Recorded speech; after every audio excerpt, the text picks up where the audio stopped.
Armand, welcome to the cave. Thank you for joining me today. Thank you for having me. Yeah, exciting times, man. Yeah, you've been busy for weeks now. Shazam recently premiered. I watched it over the weekend. I loved it. Everything. What's been going through your life the last 2 weeks with the premiere and everything?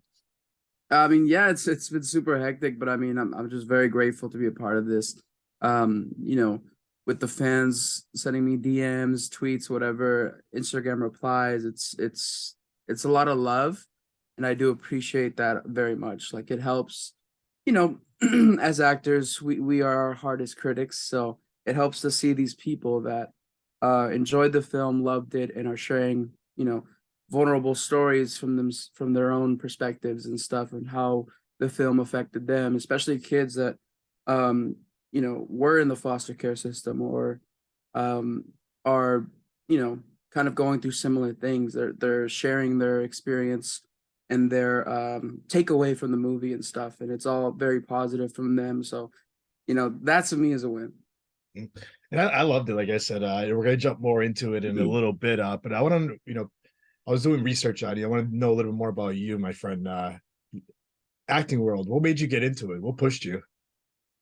I was a huge fan of Disney shows and stuff, Sweet Life of Zack and Cody. So that just vibe and everything they would do, from messing with the bellboys and stuff like that. Like it was something that I wanted to be a part of because it just seemed so fun. I kept bugging my mom. I was like, Mom, get me in this show, get me in that. And she had a theater background, so she had some connections already established, but her dreams weren't necessarily supported by her parents. So she wasn't too sure how to be a support system when she never had that. Mm. Uh, thankfully now she has a better relationship with her father and stuff, my grandpa, and he's a sweet guy now, but that wasn't always the case. But I would say from the start of my career to now, it's been nothing but like just grind mode. I had to work my way up. I had to do background work, extra work, just stuff to kind of get the experience, get the resume, build everything. There's a reason why I have 50 plus credits. I dedicated my life to the film industry Right. and to everything. And that's something that, I'm very proud of. And I strive to get higher and higher in credit score and stuff or whatever.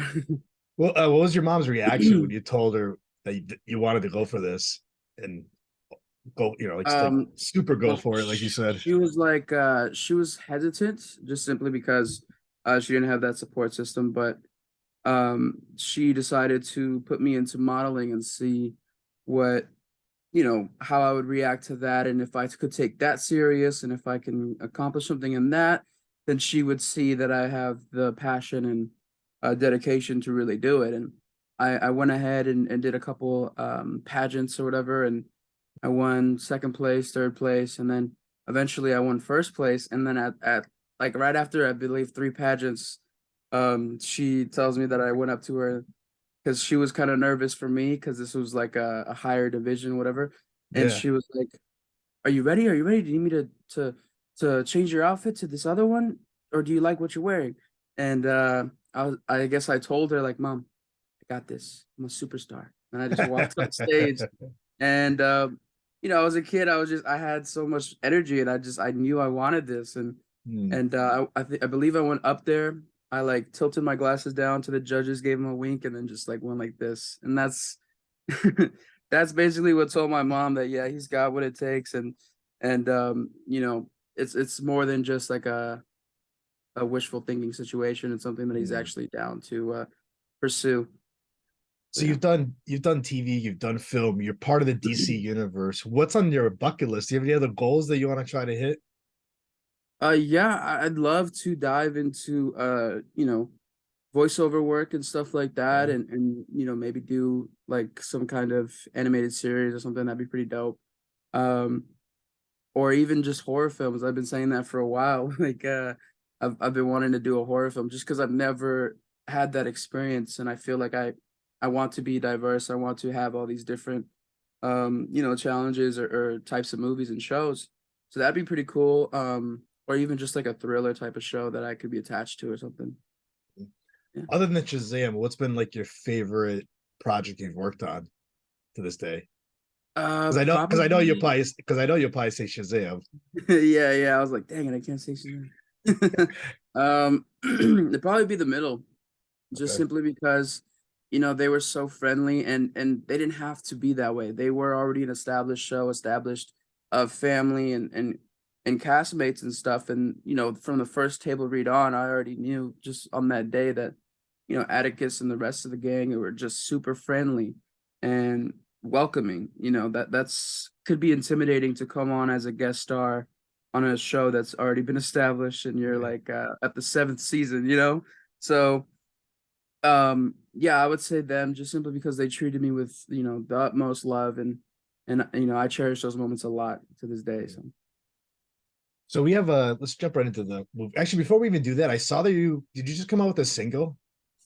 yeah, Tell I us a little bit dropped. about that. How did you like even like get into music?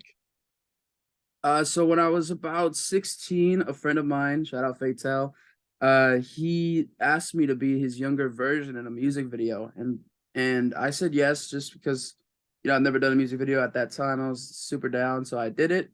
And the producer that made his song was like, "Yo, are you an artist? You seem really natural in the booth." And I was like, nope.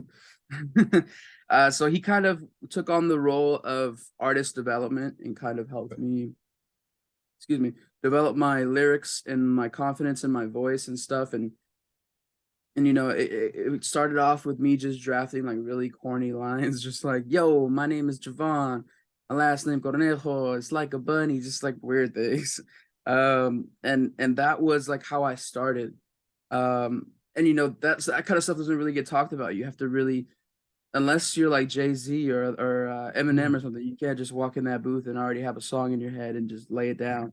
Um, you have to practice, you have to work on your writing skills, and find your confidence, find your style, and just build. And that's kind of what it was. It took about probably like, I'd say, 2 years before I really felt like this is my sound. I'm confident in it, and I love what I'm doing right now. I knew it was a grind at first, so I stuck it out, and I'm happy I did, because at this moment, like, most of my songs right now that I've recorded since, probably I would say probably like 2018, I've loved every single project, and yeah, it's a beautiful thing, and I love to express myself, because as actors we can get lost in our characters, but I feel like with music that's a way to vent or express my own emotions and stuff. Mm. Where can the listeners and the viewers find the your latest single that you just dropped? Yeah, it's on all platforms, whatever you listen to. Apple Music, Spotify, YouTube Music, Deezer. I believe there's some other ones I'm missing, but yeah, they're available everywhere, wherever you listen to. And yeah, look it up. Jovan Armand, Heavy, featuring the game. Oh, how excited were you when this dropped? Oh man, I was so hyped. I probably I probably stayed up till like 3 a.m. that night. I was like, I need to like promo. I need to send this to everybody. I have my friends are like, "Why were you texting me at 2 a.m. of like your song? You could have texted me this in the morning." I'm like, I didn't sleep. I'm sorry. But yeah. So we have Shazam that released about a week ago. We've had two movies now. You've been part of both films. First of all, like how does it feel to be part of this DC universe that's been created? And did you ever think It's anything like this would ever happen for you? I went from playing the characters, from playing the characters on video games to, you know, being in the world of these characters. So that's surreal, and that's freaking crazy. I mean, to this day, I always pinch myself and double check, like, who was the first portrayal of Pedro Peña in the DC history? And it says Mm. my name there. I'm like, okay, cool. That's freaky. Like, that's just so dope. Like, um, and I'm just so happy and honored to be a part of this franchise, and whatever part I can be, and yeah, it's just a beautiful thing. All right. We've had a different parts of like DC films. Yeah. What makes Shazam stick out the most? I would say just to like kind of lay it out, would probably be the fact that the subject is something that's not necessarily talked about that many, or not that much in movies and stuff, just simply because, I mean, I even looked it up the other day. how many movies are there based off of foster care systems or like things like that? There hasn't been a movie like that since 2019. Mhm. And even before that, like they're very spaced out. It's like maybe one every 4 years or every 6 years, you know. So just to touch on these topics, the diversity of the cast, you know, the mature topics that are at hand that, you know, we are dealing with today in our day to day. I think that's the beauty of it, and also, of course, the action, the fun of the film, and just, you know, the storyline. It's a very intriguing storyline, and if you follow the first film to this one, I think you'll understand a little more what the post credit scene could potentially be. Because there's, I Yeah. mean, there's so much potential there. It could either go, you know, the Suicide Squad route. It could even go Monster Society of Evil route. There's so many different things that they could tap into, but it's just a matter of, you know, if the fans want to see it, if they love this film and they share it, and yeah. Um, Mhm. When you first auditioned for this, did you know you were going for a DC film, or was it like different words describing the movie and the character? it's similar to Marvel's like casting thing. You know, they kind of Yeah. have everything. They give different names and try to be very vague, but those people that know, you know, you can kind of tell. So I thought it was either gonna be like I don't know, I thought maybe like a dark side thing or a Shazam or a Black Adam. I wasn't sure, Yeah. but because all that I saw in the script or the sides that was the takeaway was they said that like a crack, like a crack of lightning strikes up into my face and just like pauses right there and just sits there, and you're kind of like, and you're kind of moving to the side, and then somebody comes from off screen, comes in, deflects the guy's lightning bolt and punches him and starts fighting him, and then I have to say my line, which was "kick his ass, John," and it was like some generic name. It wasn't even Yeah. brilliant. So, so yeah, that was the casting process, and then from there, that was a lot of fun in Rich Delia's office, and then I believe like a week and a half later, they called me in for a callback, and with that callback, there was David F. Sandberg in the room, and he was very professional and just so serious that I made it my mission to try to make him laugh in some way, Mm. even if it's just like a light chuckle. And You had to make it. You had to make him laugh. I mean, the movie is funny at the same time too. yeah. So you know, he had me do the scene, and then he kind of said, "Well, to be fair, Jovan, there's not many lines in this particular script for your character, but how about we do this? Well, how about we do an interview and you portray the character, and I'll just ask you some questions about your day-to-day life." And you know, that's what we did. He um gave me a second to kind of gather my vibe or whatever.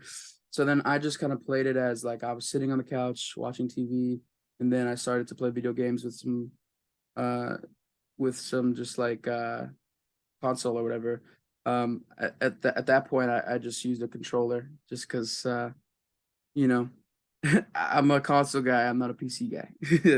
But from there, I believe he asked me like, who are you? What's your name? I said the character's name, and then I said um I like to play video games, because he asked me, what do you like to do? What are your hobbies? What keeps you entertained? And I was like, well, I like video games, watching TV, and yeah, and just being by myself. That's what I told him, and then he kind of wanted to ask more questions about the video games, because he was like, Mm. um, "What kind of games do you like to play? What are you into?" And I was like, GTA, Call of Duty." Um, he's like, "Oh, Call of Duty. Tell me more about that." He's like, "Well," and then I was like, "Well, there's this guy named Captain Price. There's a guy named Soap. There's a guy named Ghost, and yeah, they're just super cool." And then he asked me, "What's the story behind Soap? Why is his name Soap?" And I was baffled at that question, because I didn't think I'd have to explain this, and I didn't even know Soap's origin. Um, so then I was just, you know, improvising. I said, "Well, I think it's because when he kills people, he likes to keep it clean. And that was it. And he just like gave a light chuckle, just like, all right, thank you. And that was it. And I was like, that's all I needed. Thank you so much. I appreciate it. I'm out of here. And I just left. And then yeah, it was a beautiful moment. And then flash forward, here we are. Awesome. 2 films later, hopefully a third. I want to see it there. I'll tell you that. Appreciate Pedro, what was the biggest challenge playing this character? And like, like in how do you describe him? How do you like get into this? Well, I mean, there wasn't too much to work with online, other than the New 52. So I Yeah. analyzed that comic from front to end, and I uh I also worked with Mambarosa a little bit. She kind of helped me think of some things. She was questioning me in the apartment when we were in Toronto, and she was like, honey, what is the backstory of your character? What is he where does he come from? Where were his parents, or what's the story? You got to think of these things. I was like, oh yeah, you're right. So then I started to build these things, and I started to piece everything together. Um, and I also took some kind of inspiration from the what's it called? Intensive that I did with Kimberly Jensen, who's a great teacher.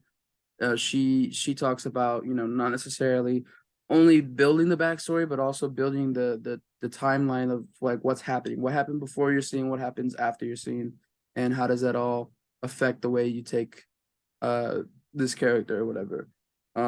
So yeah, I imagined that my character never got to meet his parents. Maybe they died tragically somewhere in Mexico, because he is a Mexican kid. uh, and he was sent here to kind of like a Hail Mary, similar to Mm, like a Clark Kent story, where like maybe his family was in some deep stuff, and was not necessarily the best uh family for him. So they just kind of Hail Married him over to the States and something, and over to Philly, and he kind of had to kind of fend for himself because his parents were in deep shit in Mexico. So that's the way I took it. And I was like, okay, maybe his father was a cartel member that passed away, and his mother got something as well. And so I mean that's just stuff that I thought of just to kind of give me something to work with, and the baggage on my back and stuff. So those things kind of weigh over you like a dark cloud as the character. So I kind of incorporated that in the first one. But granted, obviously towards the end you see that we get powers, and yeah. Pedro kind of has this newfound confidence in the second movie. Um and that's a beautiful thing to explore as well, because you know he's a kid. He's growing up. He's maturing. He's experiencing life. He finally feels like he's surrounded by a family that loves him and understands him, and that's super important. A lot of people don't necessarily have the support system that they need. So I would say, yeah, it's just a beautiful thing, and I love Pedro Peña. Mhm. So the movie is also like, it's got this mix of humor and action. How do you balance those two different elements for your performance? I think there's so much action going on, and I'm one of the first, no spoiler alert, I'm one of the first people to uh get their powers taken by none other than Lucy Liu. Yeah. And with that, I think he kind of goes back into that vulnerable side of him where he's like, oh, I don't have this safety suit that I had. Now I'm just me again. Now I'm kind of, scared of what could happen. There's all these things happening. My family's gonna protect me, yes, but like, we're all still trying to figure this out. So it's still Mhm. kind of scary. So as I'm playing the character, as I'm looking at the atmosphere, I'm imagining these harpies, these minotaurs and stuff, and cyclopses that are walking around, and I'm just like, Jesus, like just high anxiety at that point, after I get my powers taken. um, but also just trying to keep it together because I want to be confident in us and stuff like that. So that's kind of how I was portraying it in the second So we have a one. DJ plays the older version. Yeah. Did you guys like talk to each other to see like how to play like the older and the younger version, try to keep them similar? Any ideas bouncing off each other? Yeah, ever since the first one, I feel like we just kind of had a trust in each other's Yeah. takes on things, and he also gets to see my scenes ahead of time, so that kind of helps him as well to portray my characteristics into his character um and stuff, and I feel like he does it beautifully just based off of seeing the movie 7 times. uh I'd say that he pretty much nailed it. He knocked it out the park because it's a little bit of a balance of he's still shy, he's still that same kid with the insecurities, whatever, and but now he has the superhero strength. He has his beard, he's good looking, he's got the muscles, it's everything he's ever wanted. But you know, he's got to readapt and also learn how to be confident, learn how to love himself. So Mm. that's something that is kind of a balance in this movie, and I think he did great. Yeah. Well, throughout the movie, also, like you said, your character loses his powers. So at the same time now, like you're also acting. You're not only acting with the younger version of the cast, you're also now acting with the older version of the cast. Yeah. How describe that chemistry now working with the bigger cast too, the older cast. Yeah, I mean, I would say the first day I was super anxious. I was like, "Oh, this is gonna be weird," just because I got so used to playing with the or not playing, to portraying the character and working alongside, the younger versions and stuff. Yeah. And that was like my home, I guess. That was my safety area. I never really got to work with the adult versions of us just simply because, they were the same character, but basically when they're on set, we're not on set, and when we're on set, they're on set. They're not on set. So anyways, I was very anxious, very nervous, but fortunately, I believe Megan Good was there and she saw that I was kind of having a little bit of a panic attack, so she pulled me outside and helped me kind of come back to earth and gave me a little bit of advice and just just told me to breathe, and that was just Mm. all I needed. She was being very kind and she hugged me. She said, "Breathe, Jovan, you got this. You deserve to be here. There's a reason you're here, and this and that." And it was just a beautiful thing. And yeah, What, very what what thankful was for her. what was your favorite part of the second film? Probably the like right at the end, the climax. Right when Shazam is ready to risk it all. He's ready to sacrifice himself to keep his city safe and his family, and he just goes Super Saiyan. His eyes get electric, his hands get electric, and he's just like, one last fight. That was just an epic moment, and I love the CG and everything. It looked beautiful. So When you finished filming mostly the Harry Potter elements too. So it's Oh like, yeah, oh yeah. yeah.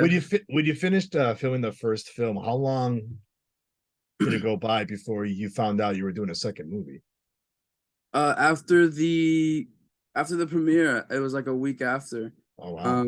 They told us, yeah, but granted, it was also pre-COVID, so Yeah. people went to theaters a lot more, and it was a lot easier to do movies and stuff versus now. So, We got delayed a lot, as the people know. So, yeah. So you haven't heard anything about a third one yet? no, I haven't. And either way, I wouldn't be allowed to announce it until the articles come out. So Right. once you start seeing articles saying yay or nay, or you hear it from Peter or James themselves, then Right. they'd probably be the ones to tell you. But unfortunately, I can't. I can't say yes or Right. no. Yeah. What's been the feedback from like family and friends and even fans that you've interacted with? Fans, they've all been super friendly. They've all been very appreciative of the film and saying nothing but praises and how they loved uh the transition that my character took from just being a shy person to being Mhm. vulnerable and being able to feel safe and loved by his family. And yeah, I mean everybody just loved the film that I've interacted with, as well as my family. I had to explain to them um, the first one a little more because some of them just they're not in touch with this kind of stuff. They're not in touch with Right. superhero stuff. So I had to explain it to my tias and my tios. But after they watched it, they were like, "Good job, mijo. I loved it." So that's all I need. I appreciate their support. So, now what's next for you now? Any other projects you're allowed to tell us about that you got coming up, or? I can't speak on this one project that I'm attached to, but we've been working on it for a couple of years now. I'd say 3 years. And I feel like we're finally in a position where something might happen with it. So just be on the lookout. I'm obviously still auditioning. I'm trying to get roles whenever I can. I actually have an audition that's due tomorrow, so I got to do that right after this. But yeah, just the grind never stops, and I'm just doing me. There you go. Jovan, how can the listeners of yours find you in the social media to keep up with you? And hopefully we'll hear news soon for a third movie. Yeah, fingers crossed. You guys can follow me on Instagram.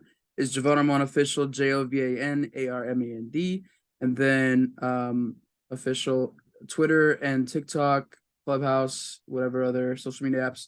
It's all Jovan Armand. So yeah, appreciate Jovan, it. This is great. I thank you for giving me a few minutes today. I'm glad we were able to do this again. I appreciate you making the time, brother. Thank you. Thank you.